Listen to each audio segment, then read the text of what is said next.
Now here's what I know. The way that you were thinking, the mindset that was used to create the problem that you're experiencing is not going to be the same mindset which is going to give you the solution. To get a different outcome, you're going to have to do something different. And that always requires change, right? Change is a constant. Everybody wants it, but nobody wants to be the one that actually does it. So I leave you with this, all right? You know your heart. There's two types of change, right? There's temporary and then there's permanent. Temporary change is usually done to avoid pain, first and foremost. Either to avoid pain or to impress somebody.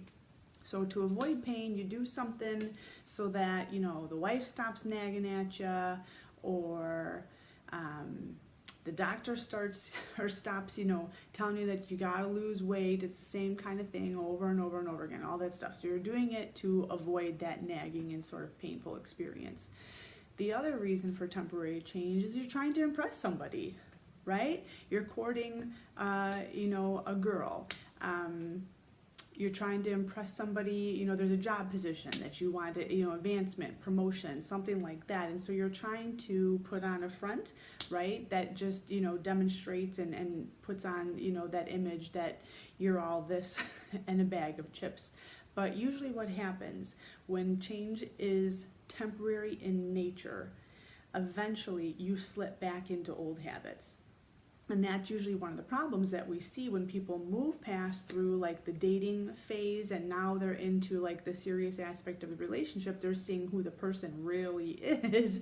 And what they have learned is that the whole entire time they were dealing with somebody who had a mask on. That person was changing temporarily just to, achieve their goal. Or same thing on the professional front. Like I put up the fact that I am a very, very strong worker. I'm very ethical.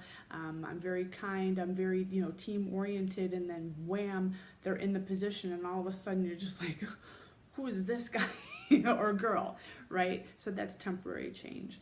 The difference is that when you're looking for change, in all seriousness, with your relationships, it's always going to require your heart.